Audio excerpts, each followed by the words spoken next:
Hi అండి అందరికీ. ఇవాళ చేయబోయే రెసిపీ పెసర పునుకులు. హోటల్లో లాగా కావాలంటే పెసర పునుకులు ఈ విధంగా చేయండి, చాలా టేస్ట్గా ఉంటాయి. ముందుగా ఒక గిన్నె తీసుకుని పెసరపప్పు తీసుకున్నాను. పెసరపప్పు అంటే పొట్టుతో ఉన్న ఈ పెసరపప్పు తీసుకోవాలి. 4 గంటలు నానితే సరిపోతుంది. నేను నైట్ నానబెట్టేసుకున్నాను, ఉదయాన్నే టిఫిన్కని. పెసరపప్పు చారు కాసుకుంటాం కదా, ఆ పెసరపప్పు నానబెడితే రాళ్ళలాగా అయిపోయి పెసర పునుకులు బాగోవు. ఈ విధంగా పొట్టున్న పెసరపప్పు నానబెట్టుకుంటే గుల్లగాను ఉంటాయి, మరింత రుచిగాను ఉంటాయి. చక్కగా నానిపోయింది కదా, ఆ పొట్టంతా పోయేలాగా అలా శుభ్రంగా కడుక్కోవాలి. కడిగేసుకున్నాక స్ట్రైనర్ తీసుకుని అందులో ఈ పప్పు వేసేసుకోవాలి. కొద్దిగా వాటర్ కూడా ఉండకూడదు. అందులో వేసుకుని 10 నిమిషాలు ఉంచి అప్పుడు గ్రైండర్లో వేసుకోండి. వాటర్ అంతా రిమూవ్ అయిపోయాక గ్రైండర్లో మనం వేసుకోవాలి.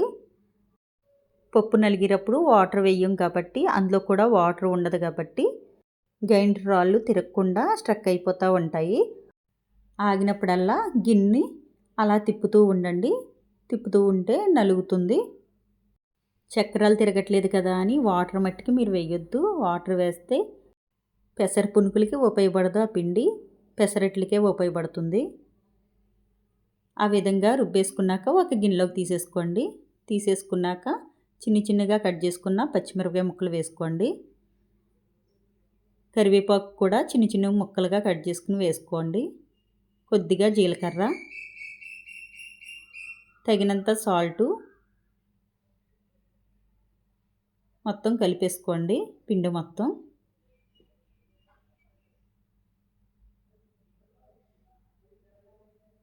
అంతా కలిపేసుకున్నాం కదా, స్టవ్ ఆన్ చేసి స్టవ్ మీద ఒక కడాయి పెట్టుకోండి.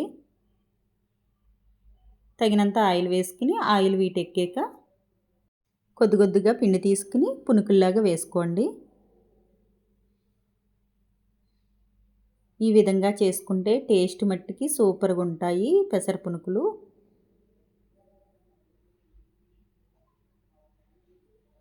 ఈ విధంగా అన్నీ వేసేసుకోండి.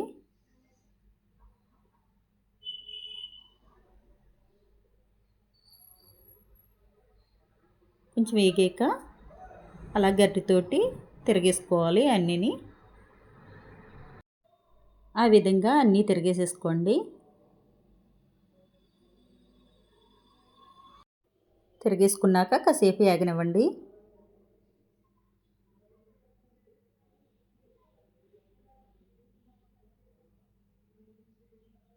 వేగిపోయినాయి కదా, ఓ ప్లేట్లోకి తీసేసుకుందాం.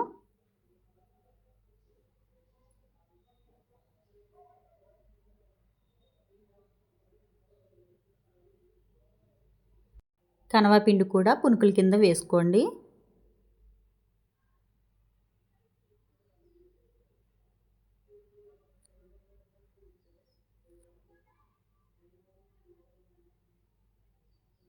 అవి కూడా అలాగా గరిటెతోటి తిరగేసుకోండి.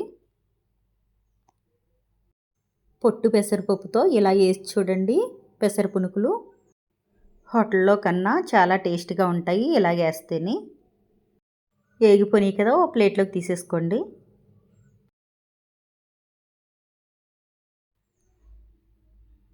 రెడీ అయిపోయినాయి పెసర పునుకులు. ఈ పెసర పునుకుల్లోకి అల్లం చట్నీ అయితేనే రుచిగా ఉంటుంది.